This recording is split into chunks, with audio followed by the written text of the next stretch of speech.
welcome to Ada 24/7. I'm Rebecca Aga and you people are watching me in this video. So my dear student, in this video session we people are going to cover a poem of your class 9th book Beehive, and the name of the poem is No Men Are Foreign. This poem is written by James Kirkup. So first of all, let us begin with what actually this poem means. Here the poem is saying no men are foreign. No men are foreign means strange. Foreign means strange or someone who belongs to some other country. कोई भी इंसान जब किसी दूसरी country से belong करता है, किसी दूसरी जगह से बिलोंग करता है, तो उसको आप बोलते हो कि वो हमारे लिए स्ट्रेंज है, हम उसको नहीं जानते. सो यहाँ पर पोएट कहते हैं कोई भी आदमी, नो मेन आर फॉरेन, कोई भी आदमी स्ट्रेंज नहीं है, कोई भी आदमी डिफरेंट नहीं है. आप उसको अपने आप से अलग मत समझो. हर कोई एक है, हर किसी को यूनाइटेड रखो. जब आपके मन में ये होगा कि वो पर्सन आपसे अलग है तो आपके अंदर हेट्रेड आएगा. सो अल्टीमेटली जो पोएट हैं वो यहाँ पे यूनिवर्सल दिखाना चाह रहे हैं सबको, और वो ये बताना चाह रहे हैं कि जब हम यूनिवर्सल होकर के सोचेंगे तो हमारे बीच में पीस रहेगा, शांति रहेगी और हम एक अच्छा जीवन जी पाएंगे.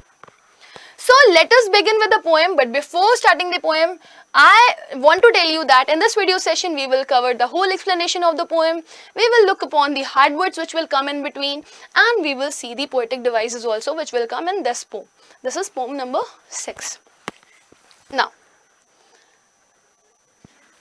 let us begin. Okay?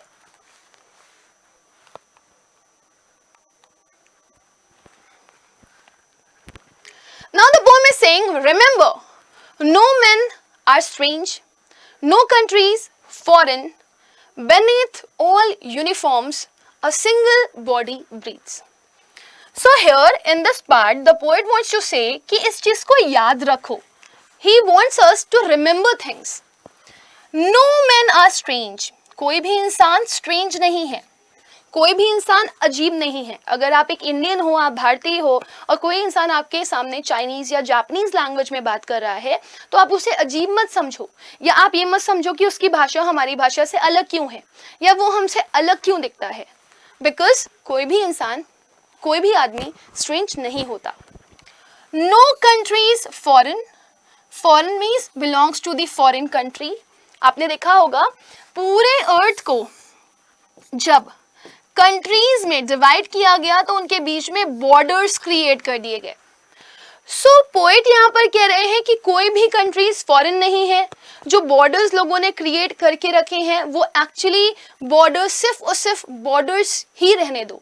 But borders का मतलब ये नहीं है कि वो हमें डिवाइड कर सकते हैं. हमें अपने अंदर यूनिटी क्रिएट करनी चाहिए, क्योंकि कोई भी कंट्री अलग नहीं है सिर्फ और सिर्फ बॉर्डर क्रिएट कर देने की वजह से. Beneath all uniforms. Now here uniform means, here uniform refers to the soldiers or the people belongs to the military. If you look at them, तो सबने अलग अलग ड्रेस पहन के रखी हुई है. कोई इंडिया से बिलोंग कर रहा है, कोई जर्मनी से बिलोंग कर रहा है, कोई फ्रांस से बिलोंग कर रहा है. So if you look upon them, if you look upon their uniforms, सबने अलग अलग यूनिफॉर्म्स तो पहन करके रखी हुई है, लेकिन उन यूनिफॉर्म्स के beneath, beneath means under, हमारे ऊपर हमारी बॉडी पर कपड़ों का कवरेज होता है, बट हमारी बॉडीज के अंदर एक सोल होती है, and that soul is single. So हम लोगों ने अलग अलग कपड़े जरूर पहन करके रखे हुए हैं, बट हमारी जो सोल है, हमारी जो बॉडी है वो सिंगल है, हम एक हैं. सुना होगा ना बहुत लोगों को कहते हुए, एक बार तो कट मार के देखो, सबका रक्त, सबका जो ब्लड है वो रेड ही निकलेगा. यानी कि we belongs to each other, right? Like ours, the land our brothers walk upon, is earth like this, in which we all shall die. Now poet कहते हैं just think of this कि हमारे आसपास जितने भी लोग हैं वो हमसे डिफरेंट नहीं है. They are our brothers. हमारे बीच में भाईचारा होना चाहिए. तो जैसे हम हैं वैसे ही जो हमारे ब्रदर्स हैं, जिनसे हमें भाईचारा क्रिएट करके रखना है, या जिनके साथ साथ हमको रहना है, जिनसे हमें लव और एफेक्शन बना करके रहना है, वो सब एक ही लैंड पर तो वॉक करते हैं जैसे कि हम वॉक करते हैं। तो like ours the land our brother walks upon, हमारे जैसे जो अदर भाई हैं हमारे, जो जन्मभूमि पर चलते हैं उनकी, इज अर्थ लाइक दिस। तो जिस लैंड पे वो लोग मूव करते हैं वो हमारे अर्थ का ही जैसा तो लैंड है, वही अर्थ है जिस पर हम मूव करते हैं और वही अर्थ है जिस पे वो मूव करते हैं, और यही वो अर्थ है जिसमें हम सब लोगों को एक दिन मर जाना है। We shall lie means we will die, हम सब एक ही मिट्टी में मिल जाएंगे, हम लोग एक ही सॉइल में बरीड हो जाएंगे या फिर एक ही सॉइल में मिला दिए जाएंगे at the end of our life.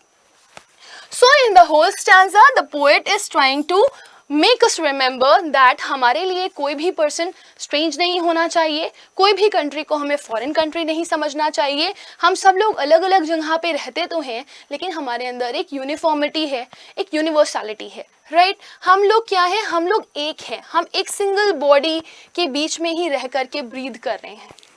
हमारा दिल एक है, हमारा जो बॉडी पार्ट्स हैं वो एक हैं। That's why we are not different, क्योंकि जिस अर्थ पर हमारे भाई मूव करते हैं उसी अर्थ पर हम भी मूव करते हैं। Brothers refers to all the people who belongs to us, यानी कि हम जैसे इंसान, और उसी अर्थ पे हम सब लोगों को मर भी जाना है। Now let us move ahead and see the second stanza of the poem. They too aware of sun and air and water are fed by peaceful harvest, by war's long winter starved. Now what does it mean? Who are they? They refers to the people whom the poet is called that they are not strange. So the poet is saying that कि जैसे कि हम aware हैं सूरज से, हवा से, पानी से, वैसे ही इन सब को भी जीवन जीने के लिए सन, एयर और वाटर की नीड की जरूरत पड़ती है। इन्हें भी धूप चाहिए, इन्हें भी पानी चाहिए, इन्हें भी हवा चाहिए, ताकि ये सांस ले सके और अपना जीवन जी सके। ये सब भी जब हार्वेस्टिंग होती है, जब फसलें उग जाती हैं और उनकी कटाई करी जाती है, तो ये भी उन फसलों को खाते हैं जैसे कि हम खाते हैं। And by war's long winter starve, और जब वॉर्स होती हैं यानी कि युद्ध होता है, और जब विंटर्स आते हैं, जब खाने के लिए कुछ नहीं होता, तब ये भी भूख से तड़पते हैं। इनको भी याद आता है कि इनको भी कुछ खाने के लिए मिल जाए, कुछ ऐसा मिल जाए जिससे ये अपना पेट पाल सके। Starved means hungry. जब आपको बहुत ज़्यादा भूख लग रही हो और आपको लगे कि आप भूख की शिद्दत से मर जाओगे, तो ऐसा बोला जाता है कि जब कहीं युद्ध हो जाता है या जब विंटर्स आती हैं तो खाने पीने की कमी देखने के लिए मिलती है। सो अगर हम लोग खाते पीते हैं जब हार्वेस्टिंग होती है तो, और जब स्टार्वेशन होता है, जब भूखमरी आती है तो हम लोग भी भूखे रहते हैं, वैसे ही ये लोग भी जब हार्वेस्टिंग होती है तो हार्वेस्टिंग के टाइम खाते हैं अच्छे से, और जब भूखमरी आती है तो उस टाइम भूखे रहते हैं। Their hands are ours, and in their lines we read a labor not different from our own. जैसे इनके हाथ हैं वैसे ही तो हमारे भी हाथ हैं, एक हाथ जिसमें 5 उंगलियां होती हैं। And in their lines we read, और इनकी कतारों में हम भी अपने आप को पढ़ सकते हैं कि ये जो लेबर है, जो मजदूर है, वो कुछ अलग नहीं होता, उसके पास भी वही बॉडी है, वही फिजिक है जिस फिजिक के साथ वो मेहनत करता है, और वही फिजिक हमारे पास भी है जिस फिजिक के साथ हम मेहनत करते हैं। सो इस पूरे स्टैंजा से पोएट हमें क्या कहना चाह रहे हैं कि जो चीज़ें हमारे आसपास मौजूद हैं, जिन चीज़ों का हम बेनिफिट उठाते हैं, लुत्फ उठाते हैं, उन्हीं चीज़ों का बेनिफिट बाकी लोग भी उठाते हैं। तो हम अपने आप को दूसरों से अलग क्यों समझें? जैसे गरीब लोग होते हैं, जैसे उनके हाथ होते हैं, वैसे ही हमारे भी हाथ हैं। तो जब वो मेहनत करते हैं, उनके हाथ खराब हो जाते हैं, तो हमें अपने हाथ उनके हाथ से डिफरेंट क्यों लगते हैं? हमें ऐसा क्यों लगता है कि नहीं वो अलग हो गए और हम अलग हो गए क्योंकि हम ज़्यादा कमाते हैं, so we are much more powerful than them. It's not true. वो भी हमारा ही पार्ट है, वो भी हमारे ही जैसे हैं, तो हमें उन्हें अलग नहीं समझना चाहिए। फिर पोएट कहते हैं, Remember, they have eyes like ours that wake or sleep, and strength that can be won by love. Again poets यहाँ पे हमको रिमेम्बर करवा रहे हैं चीजों को। वो कहते हैं उनके पास भी आंखें हैं जैसे हमारे पास हैं, जो सुबह होने पे उठती हैं, रात होने पर बंद हो जाती हैं। जैसे हमारे पास स्ट्रेंथ होती है वैसे ही उनके पास भी स्ट्रेंथ है। तो सोने का तरीका, उठने का तरीका, पार का होना, ये सारी चीजें उनके पास भी मौजूद हैं। और अगर हमें इन चीजों को जीतना है तो हम इन चीजों को लव से जीत सकते हैं। यानी कि अगर हम चाहते हैं कि हमारी किसी से भी लड़ाई ना हो, हमारी आपस में दोस्ती हो, तो हमें प्यार दिखाना पड़ेगा, लव दिखाना पड़ेगा, अफेक्शन दिखाना पड़ेगा।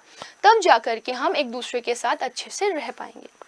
In every land is common life that all can recognize and understand. आप कहीं पे भी चले जाओ, if you go America, if you go Germany, if you go India, if you go somewhere else, हर एक जगह पर एक कॉमन लाइफ है। हर इंसान के पास अपना किडनी, लीवर, आँख, नाक, मुंह, हाथ है और वो उसी आँख, नाक, मुंह, हाथ और किडनी, लीवर के साथ जी रहा है, सर्वाइव कर रहा है। सो हर जगह पे एक कॉमन लाइफ है। हर कोई खा रहा है, हर कोई सो रहा है, हर कोई काम पे जा रहा है, हर कोई आराम फरमा रहा है। तो हर कोई वो कॉमन काम कर रहा है और जिसको हमें पहले तो ऑब्जर्व करना चाहिए, पहचानना चाहिए और फिर उसको समझना चाहिए और फिर ये सोचना चाहिए कि वो पर्सन हमारे से अलग नहीं है। वो जापान से बिलोंग करता है तो वो हमारा दुश्मन है, हम उससे बात नहीं करेंगे। हम सब एक ही अर्थ पे रहते हैं, हम सब एक ही अर्थ का पार्ट हैं और हम कहीं ना कहीं ऑल टोटल एक ही एक्टिविटी को परफॉर्म कर रहे हैं। तो हमें खुद को दूसरों से अलग नहीं समझना चाहिए और सबको इक्वल दर्जे से देखना चाहिए। Let us remember whenever we are told to hate our brothers, it is ourselves that we shall dispossess, betray, condemn. Dispossess means deprive करना, अपने आप को किसी चीज से वंचित करना। Betray means धोखा देना। Condemn means दुखी हो जाना, दर्द का एहसास करना, पेन में जाना। तो पोएट कहते हैं कि हम लोगों को ये चीज याद रखनी चाहिए कि हमसे अगर कभी भी ये कहा जाए, whenever we are told, हमसे कोई भी आए और आकर के कहे कि देखो उससे नफरत करो, वो अच्छा इंसान नहीं है, he is also not good, उससे भी बात करने की जरूरत नहीं है, वो अच्छा इंसान नहीं है। It is ourself, ये हम खुद होते हैं जो अपने आप को वंचित कर लेते हैं, धोखा देते हैं और अपने आप को दुख में डालते हैं। क्यों? क्योंकि अगर हम ये सोच रहे हैं कि हमें उस पर्सन से हेट करनी है तो कहीं ना कहीं उस हेट्रेड का बीज हम अपने अंदर बो रहे हैं और हम कहीं ना कहीं एक अच्छे इंसान को छोड़ करके दूसरी तरफ जा रहे हैं, दुख की तरफ जा रहे हैं और अपने आप को धोखा दे रहे हैं। क्योंकि कोई भी इंसान ऐसा नहीं होता जिससे आप नफरत कर सको। सो आपको अपने आसपास के लोगों को सुन करके किसी से नफरत नहीं करनी चाहिए। Remember we who take arms against each other. हमें लोग कहते हैं देखो वो अच्छा इंसान नहीं है, उससे नफरत करो। अब क्या टेररिस्ट क्या करते हैं? टेररिस्ट का एक ग्रुप होता है और वो लोग दूसरे लोगों के अंदर नफरत भरते हैं बाकी लोगों के लिए, तभी तो वो आर्म्स उठा लेते हैं। Now what are arms? Arms like guns, bombs and etc. which create what? Which creates war. ठीक है, तो ये सारी चीजें युद्ध करवाती हैं। तो ये सारी चीजें हम लोग उठा लेते हैं जब हमारे अंदर नफरत होती है। अगर हमारे अंदर प्यार होगा तो क्या हम इन चीजों को करेंगे? कभी भी नहीं। सो पोएट कहते हैं कि देखो अगर कहीं ना कहीं तुम दूसरों को सुनते हो और अपने अंदर नफरत लेकर के आते हो तो तुम अपने आप को धोखा दे रहे हो, तुम अपने आप को दुख में डाल रहे हो और अपने आप को तुम किसी ना किसी चीज से वंचित करवा रहे हो। वंचित किस चीज से हो रहे हैं? वो खुशी से जो हमको बिना लड़े मिल सकती थी। तो जब हम हेट्रेड की तरफ जाते हैं तो हम लड़ाइयाँ शुरू करते हैं, युद्ध शुरू करते हैं और हमारे हाथों में तब क्या होते हैं? आर्म्स होते हैं और तब होते हैं भयंकर से वॉर्स। फिर पोएट कहते हैं लास्ट में, it is the human earth that we defile. और कुछ नहीं बल्कि ये अर्थ है जिस पर ह्यूमन बीइंग्स रहते हैं और उस अर्थ को हम लोग डिफाइल कर रहे हैं। डिफाइल मीन्स पोल्यूट, गंदा कर रहे हैं, खराब कर रहे हैं। Our hells of fire and dust outrage the innocence. Outrage the innocence मतलब violate the purity, उल्लंघन करना। जो पॉजिटिविटी है, जो प्योरिटी है, शुद्धता है, उसको हम लोग बर्बाद कर रहे हैं। तो आर हिल्स ऑफ फायर, मतलब जो हम लोगों ने बॉम्ब ब्लास्ट करवा दिया, गन्स चलवा दी, कहीं आग लगवा दी, तो वो जो हमारी गंदगी है हमारे अंदर की, जो हम लोगों ने दिखाई, हमारा गुस्सा हमने दिखाया, उस गंदगी से जो चीज़ें क्रिएट हुई, जो हेल क्रिएट हुई, जो आसपास बुराइयां क्रिएट हुई, फायर की, डस्ट की, इसने क्या किया, आउटरीच कर दिया हमारी इनोसेंस को, यानी कि वायलेट कर दिया हमारी प्योरिटी को।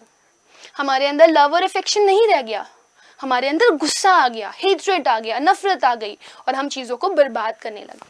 सो ह्यूमन अर्थ को डिस्ट्रॉय करने वाला इंसान की नफरत है। Of air that is everywhere our own, अब हम उस हवा को पोल्यूट कर रहे हैं ये सब करके, वो हवा जिसमें हम सांस लेते हैं, वो हवा जिसने हमें जीवन दान दिया। तो पोएट कहते हैं कि हम हमारी ह्यूमन अर्थ को डिस्ट्रॉय कर रहे हैं अगर हम युद्ध करते हैं, अगर हम कुछ गलत काम करते हैं, या हम किसी को डिस्ट्रॉय करते हैं। तो फिर अगेन पोएट रिपीट करते हैं इस लाइन को, remember no mens are foreign and no countries are strange. Although यहाँ पर उन्होंने थोड़ा सा चेंजमेंट किया है स्ट्रेंज और फॉरेन को, but the line is same, कि पोएट एंड करते हुए भी ये बता रहे हैं कि देखो, कोई भी इंसान स्ट्रेंज नहीं है जो आपको अलग दिखाई दे रहा है, अलग लग रहा है, और कोई भी कंट्री को दूसरी कंट्री मत समझो, बल्कि अपना ही समझो, क्योंकि वो भी अर्थ का ही एक पार्ट है। So my dear student, here we have come to the end of the story. I hope that you people have cleared with this. आप लोग को समझ में आ गया होगा poem. Now we will move ahead and we will discuss the literary device of this poem. First of all, let me tell you that what is the rhyming scheme of this poem. The rhyming scheme of this poem is nothing else but a free verse. Now let me tell you what is a free verse. Free verse क्या होता है वो मैं आपको समझाती हूँ. Free verse वो होती है जिसमें कोई भी rhyming scheme नहीं होती. There is no rhyme. If you can look at this first paragraph, you come to know that foreign, breeze, upon, lie, they all are different words which come to the end of a sentence. So यहाँ पे कोई भी word नहीं है जो एक दूसरे से राइम क्रिएट कर रहा हो. So when there is no rhyme, that means it is a free verse. Now, if we look at the same paragraph, we will come to know that there is another figure of speech that has been used is alliteration. Alliteration क्या होता है? Consonant sound का word के starting में repetition. Vowels आपको पता है ए ई आई ओ you, इनको छोड़ करके जितने भी लेटर्स होते हैं वो कॉन्सोनेंट कहलाते हैं, जैसे B, C, D and so on. तो अगर आपको दो ऐसे वर्ड्स दिखाई दे रहे हों या तीन ऐसे वर्ड्स दिखाई दे रहे हों जो कि आपके सेम कॉन्सोनेंट लेटर से स्टार्ट हो रहे हों, तो उसको बोलोगे आप कि वहाँ एलिट्रेशन यूज किया जा रहा है. So body breathes starts with b sound, so it is alliteration. Now here I told you the uniform refers to the uniform of military. The dresses of military people wore different dresses, right? जो military के लोग होते हैं वो अलग अलग dresses पहनते हैं, तो उनकी यूनिफॉर्म को यहाँ पर बताया जा रहा है. So here uniforms refers to military persons, so that's why we can see here the uniform is compared with the military, so it is metaphor, जहाँ पे आप बिना as like के comparison करते हो. Got it? समझ में आ गया? आगे बढ़ेंगे हम लोग हमारे नेक्स्ट लाइन की तरफ और देखेंगे कि आगे हमें कौन सी फिगर ऑफ स्पीच दी गई है. War, winter, W W, this is also what, alliteration, वा साउंड का रिपीटेशन. और यहाँ पे आप देखेंगे तो वॉर को कंपेयर किया जा रहा है विंटर से बिना एज और लाइक के. So here another figure of speech is used, that is metaphor. War को विंटर से कंपेयर किया गया है. जैसे वॉर में सूखा पड़ जाता है, कुछ खाने के लिए नहीं मिलता, वैसे ही विंटर्स में भी सूखा पड़ जाता है और कुछ भी खाने के लिए नहीं मिलता. So here the figure of speech that has been used is metaphor. Next देखिए आप, यहाँ पर आपको क्या दिया गया है, the hands are ours and in the lines we read. So अगर आप इस पूरे स्टेटमेंट को देखोगे तो यहाँ पर जो पूरा स्टेटमेंट है वो स्टार्ट होकर के यहाँ पर एंड हो रहा है. दैट मीन्स जब आपको एक सेंटेंस दिया गया होता है जहाँ पर आपको मल्टीपल पैराग्राफ में मल्टीपल सेंटेंस दिए गए होते हैं और उस पर्टिकुलर पैराग्राफ में आपको कोई पंक्चुएशन मार्क नहीं दिख रहा होता, but you have an and with the full stop. This is called enjambment. So you can see here there is also enjambment which is used, and in their lines we read a labor not different from our own. So this is enjambment. Again, if we come to the third sentence, we can see here, in every land is common life that all can recognize and understand. This is also an enjambment because यहाँ पर दो lines continue हुई हैं और बिना punctuation mark के, right? Now, if you look at this also, remember, so in the first stanza, third stanza and fifth stanza, remember word is repeated again and again, so we can say that this is repetition. Okay. Now, in the last line, if you look at here, you can also get something else, that is, let us remember whenever we are told to hate our brothers. So, if you look at this sentence, whenever we are told to hate our brothers, this is also enjambment, क्योंकि दो lines में एक sentence continue हुआ बिना punctuation marks के, right? तो this is also an enjambment. समझ में आ गया? Now, in the last, if you see here, it is the human earth that we defile is the first sentence. Second sentence is our hells of fires and dust outrage the innocence of air that is everywhere our own. So this line, the second and the third line, is a complete sentence in two lines. So this is also an enjambment. And the whole poem is a free verse, as I told you. So my dear student, this is the end of this session. I hope ये आपको पूरी poem अच्छे से समझ में आ गई होगी और इसमें जो hard words होंगे वो भी आपने अच्छे से learn कर लिए होंगे, साथ ही साथ poetic devices की भी आपको यहाँ पर अच्छी knowledge हो गई होगी. Now this is the end of the session. Let me end it. Thank you. Bye bye. But do not forget to like, share and subscribe it if you are new. Bye everyone.